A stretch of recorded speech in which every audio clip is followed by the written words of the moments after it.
RJ has a humongous ceiling. It's definitely one of the best guards that I work with for sure. One of the biggest things that sets RJ apart from the other prospects is the ability to play multiple positions. You know, we just got to move on, move forward, and, you know, keep working out with Mike. I'll be back down here every chance I get, keep getting knowledge and keep getting better. The 13th pick goes to... Today's a big day. The lottery ball's dropping. We pray to God that someone who gets the ball wants RJ.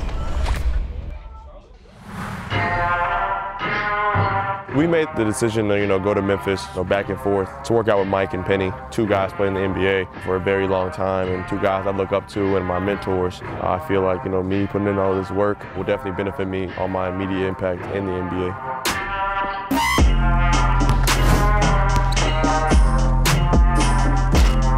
RJ, I've been training him for a while, man, and he's just a sponge. Yep, let's work on that. Let's work on that right now. That's why we're in here to work. He's a kid that I'm happy to take the challenge to teach him because he wants to be great. Come around that again for the sideways runner.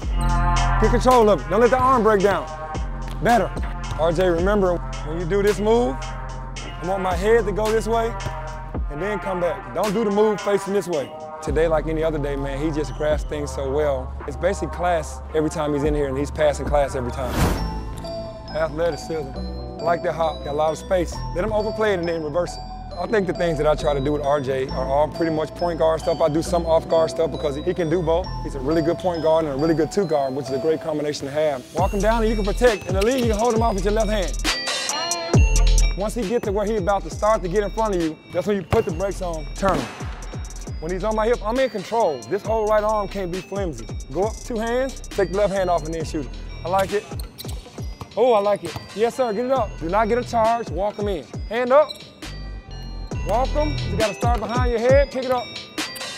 Yep, exactly. I try to approach RJ with every single thing that I did in the game, from the thinking, the passing, the dribbling. We're working on that all the time, and actually also running plays, stuff that I know that he's gonna need in the league. We're doing that on a daily basis every time he's here, so that's something that we do every time. Late pass, good. Well, I think the thing that impresses me the most when he comes in here, especially today, he doesn't get enough credit for passing.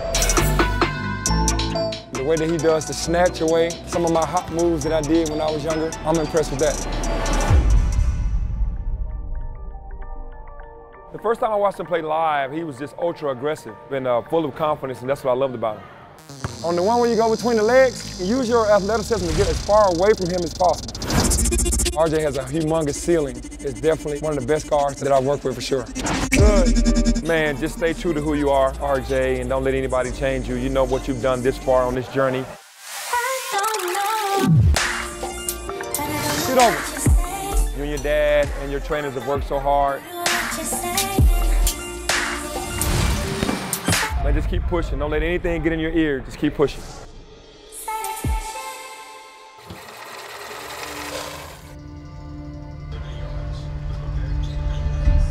Today's a big day. The lottery ball's dropping. We pray to God that someone who gets the ball wants RJ. Anyone that doesn't draft RJ, I think, is going to regret it. There you go, man. Check up. Game of 5. He's shown to be what I think is the most talented player in this draft. And 1. So it's going to be a lot of fun watching this process. Oh, no. Give me that. Hey, you got a good shooting coach. I feel great. I feel happy. I feel relaxed. The draft is going to happen October 16th, and you really can't do anything until that day, so you just got to pray and you just got to wish for the best. Welcome into the NBA's Deputy Commissioner and Chief Operating Officer, Mark Tatum. Thank you, Rachel. Good luck, everyone. There's a lot of great guards in this league that I feel like I could play alongside. For starters, Jason Tatum. Pick number 14 will be made by the Boston Celtics. I mean, RJ's an all-around player. That was one of the deals of going overseas. He was on a team where to play a role. He learned how to play with other pros, other guys. So any guard you put him with on any of the teams, he'll be fine. Picking 8 is the New York Knicks. The 7th pick in the draft belongs to...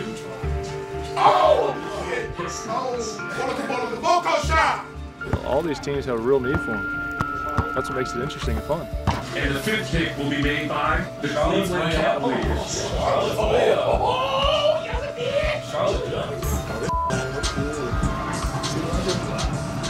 The 4th pick in the 2020 NBA Draft goes to the Chicago Bulls. The 3rd pick will be made by the Charlotte Hornets. The 2nd pick goes to the Golden State Warriors. And that means that the #1 pick in the 2020 NBA Draft goes to the Minnesota Timberwolves. I think the draft lottery, it played out well. I was nervous. I was thinking they're gonna call his name. With the 11th pick in the 2020 NBA Draft. The teams that I wanted to fell where I wanted them to fall. So now it's just, up to me, up to my team to get things done, and, make the best out of the situation. It doesn't cost anything to dream big, so maybe on October 16th when they pull that first card out, it will say RJ Hampton.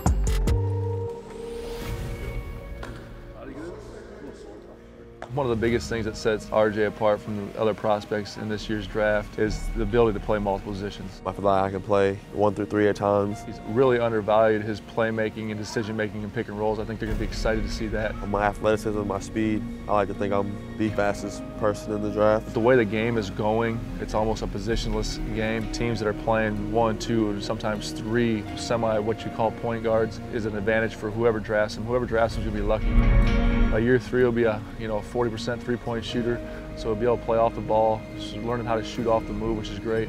So his size, he can play the 1, the 2, and the 3, and strive at all 3 positions, which is unique. On his last one, when you come up to the hips, let them hips drive your elbow up, not out. Just try one time, right? I want you to exaggerate. I don't care if you miss every one of them, I don't care if you airball every one of them. This is what I want you to exaggerate. I want you to exaggerate that. There you go. Perfect. See the difference? That thing going in, ain't even hitting the net. Good. Put it down right here, low and wide. Okay, get on the rim, get on the rim. Good. Drive him down, drive him down. Good, that's it, drive. Fast, big time shoulders. Fast, fast, fast. Slow, fast. Good. When you slow down, I'm gonna stand up. Good, that's it, good. Change the levels of the game on. I think I seen a video on YouTube. You made like 60 or 70 in a row, something crazy. When I was in Miami the first time I went there, they did a 100 drill. I made 89 in a row. Yeah, made 3 too. But you'll do that. You gotta understand. How old are you? 19. Yeah, I did this for a whole life. You know what I mean? Here we go, start drill. We got 2 minutes here. Our number is 20. You gotta get above 20. Coming into the weekend, I felt pretty confident. I knew there were some things that, I had to touch up on. And now that, it's kind of over, we did what we had to do this weekend. We worked out hard. Well, I think the biggest thing that he's improved on since he's been here is just his confidence. One has gone way up. I feel a lot more confident. I feel like I learned a lot from Mike, and fortunate enough to, be working with somebody like Mike. Most importantly, he's really slowing everything down and making it easy, simple. It's a one-piece shot now. His legs are doing the work. There's little to no ball movement, so you can do the same thing over and over again. That's the most important thing. Can you rep it out and feel the same thing being done? And once you do that, you become a consistent, great shooter. And he's on his way to doing that. I think, Mike's made me a better player just in the amount of time that he has worked with me. He's really just trying to, get my shot right, get my mechanics right, make sure that when I do get to the NBA, I'm a, 35-plus three-point shooter, and we're shooting for that 40 range. I think after the draft and when this process finishes and I'm in the NBA, I'm still gonna work out with Mike for sure. I mean that'll be my guy for sure. So, we just gotta move on, move forward, and keep working out with Mike. I'll be back down here every chance I get, keep getting knowledge and keep getting better. Next time on Life with the Hamptons. We'll be excited, relieved. I think the NBA truck is here. Yeah, that's crazy, to be honest with you. I can't even lie. Seeing your name on the ball, seeing your name on the chest that they give you. Well, I'm just about to throw up, so nervous now. One of every athlete's biggest fears is, something happening with your heart. Array of emotions, man. I'm anxious, nervous. Good evening, and welcome to the 2020 NBA Draft. Dude, what's happening? All right, here it comes. So I'm drafted. New flavors is lit. New flavors is lit. Sorry, let me stop playing. Y'all need to quit playing too. We just brought back the sold out OT Play hoodies with a brand new flavor for y'all. Ooh, that's so special. Go check that out in the shop right now. And as always, check out more fire videos over here and don't forget to subscribe. Y'all know the deal, it's OT.